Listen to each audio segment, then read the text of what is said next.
ఇక AP liquor scam కేసులో అధికారులు దర్యాప్తు ముమ్మరం చేశారు. ఏపీ లిక్కర్ కేసులో కీలక సూత్రధారి రాజ్ రెడ్డి సహా 6 ఇళ్లలో ఈడీ అధికారులు సోదాలు చేస్తున్నారు. ఇప్పటికే రాజ్ రెడ్డిని అరెస్ట్ చేశారు. ఏపీ లిక్కర్ కేసులో వేల కోట్లు చేతులు మారాయని ఆరోపణలు వినిపిస్తున్నాయి. హవాలా, మనీ లాండరింగ్ ద్వారా నిధులు తరలించినట్లుగా ఈడీ గుర్తించింది. మరోవైపు మాజీ మంత్రి నాగేశ్వరరావు ఇళ్లు, కార్యాలయాల్లో ఈడీ సోదాలు కొనసాగుతున్నాయి. దీంతో ఆయనకు కూడా ఈడీ నోటీసులు ఇచ్చే అవకాశం ఉన్నట్లుగా తెలుస్తోంది. మరోవైపు లిక్కర్ కేసులో మాజీ సీఎం జగన్ చుట్టూ ఉచ్చు బిగిస్తోంది. జగన్ కు సైతం ఈ కేసులో ఈడీ నోటీసులు ఇచ్చే అవకాశం ఉన్నట్లు సమాచారం.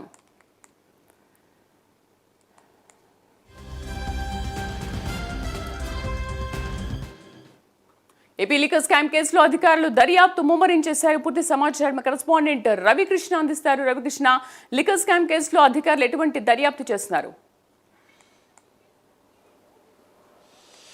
లిక్కర్ స్కామ్ కేసుకు సంబంధించి అది ఒక సిట్టు కేసుకు సంబంధించిన వ్యవహారం ఏదైతే ఉందో ఆ వ్యవహారం అయితే మాత్రం ఒక రూపు వచ్చేటువంటి పరిస్థితిలో ఉన్నటువంటి నేపథ్యంలో ఇప్పుడైతే మాత్రం సిట్టుతో పాటుగా కూడా ఈడీ దూకుడు పెంచినటువంటి పరిస్థితి అయితే కనపడింది. ప్రధానంగా కూడా లిక్కర్ స్కామ్ కేసుకు సంబంధించి ప్రధాన సూత్రధారి అయినటువంటి రాజ్ రెడ్డి ఎవరైతే ఉన్నారో అతన్ని సిట్టు గతంలో అరెస్ట్ చేయడం, ఆ తర్వాత చాలా నాళ్లు జైల్లో ఉన్న తర్వాత అతనికి బెయిల్ మంజూరు చేసినటువంటి పరిస్థితి కనపడింది. అయితే ఈడీ అయితే మాత్రం ప్రధానంగా ఆ కేసుకు సంబంధించిన వ్యవహారం ఏదైతే ఉందో ఆ వ్యవహారానికి సంబంధించి అధికారుల్ని ప్రశ్నించడం, అధికారుల దగ్గర నుంచి తీసుకున్నటువంటి సాక్ష్యాధారాలు, అదేవిధంగా కూడా అక్కడ ఉన్నటువంటి అనుమానితులు ఎవరైతే ఉన్నారో వాళ్ళ దగ్గర నుంచి తెచ్చినటువంటి సాక్ష్యాధారాలు అన్నిటినీ కూడా క్రోడీకరించిన తర్వాత ఈ కేసులో ప్రధాన ముద్దాయిగా కూడా ఈ రాజ్ రెడ్డి ఉన్నట్లుగా కూడా నిర్ధారించింది. ఈ నేపథ్యంలోనే కొద్దిసేపటి క్రితమే రాజ్ రెడ్డిని అయితే హైదరాబాద్లో అరెస్ట్ చేయడం జరిగింది.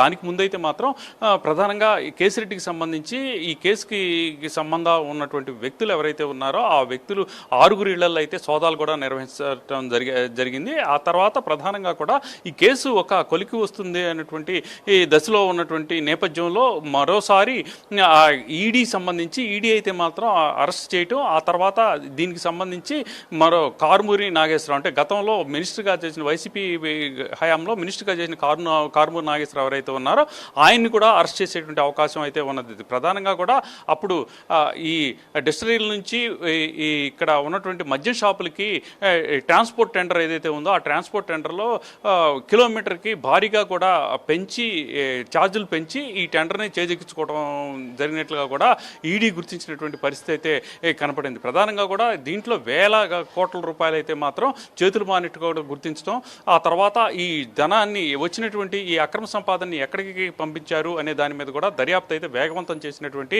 పరిస్థితులు ప్రస్తుతం కొనసాగుతూ ఉన్నాయి. ప్రధానంగా కూడా ఒక పక్కన హవాలా, మరో పక్కన ఉన్న మనీ లాండరింగ్ ద్వారా వివిధ దేశాలకు ఈ అక్రమార్జన ఏదైతే ఉందో ఈ మనీ లాండరింగ్ ప్రధానంగా ఈ లిక్కర్ సంబంధించినటువంటి స్కామ్కి సంబంధించినటువంటి ఈ మనీ ఏదైతే ఉందో దాన్ని పెద్ద ఎత్తున కూడా విదేశాలకు తరలించినట్టుగా కూడా గుర్తించినటువంటి నేపథ్యం ఈ మనీని ఎక్కడ ఏ దేశాలకు పంపించారు అనే దాని మీద కూడా ప్రజెంట్ అయితే మాత్రం ఈడీ ప్రత్యేకమైనటువంటి దృష్టి పెట్టినటువంటి నేపథ్యంలో ఈ రాజ్ రెడ్డిని అయితే మాత్రం అరెస్ట్ చేసేయడం జరిగింది.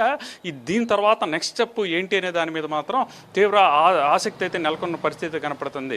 ఎందుకంటే ఆ వైసీపీ గవర్నమెంట్లో ఈ అక్రమ మద్యం సంబంధించి పెద్ద ఎత్తున కూడా అవినీతి ఆరోపణలు రావడం, అదేవిధంగా కూడా ఈ స్కామ్ ఏదైతే ఉందో స్కామ్లో ఉన్నటువంటి సూత్రధారులు ఎవరైతే రాజ్ రెడ్డి ఉన్నాడో ఈయన అయితే మాత్రం జగన్కి అత్యంత ఆప్తుడు అవడం, అదేవిధంగా కూడా దీనికి సంబంధించి లిక్కర్ స్కామ్లో ప్రధాన నిందితుడు అయినటువంటి పరిస్థితులు, అదేవిధంగా ఇప్పుడు కారుమూరి నాగేశ్వరరావు ఎవరైతే ఉన్నారో ఆయన్ని కూడా ఇవాళ అరెస్ట్ చేసేటువంటి నేపథ్యం, ఆ తర్వాత జగన్కు కూడా అప్పుడు సీఎంగా పనిచేసిన జగన్కి కూడా నోటీసులు ఇచ్చే అవకాశం ఉన్నట్లుగా కూడా మనకి అందుతున్నటువంటి సమాచారం.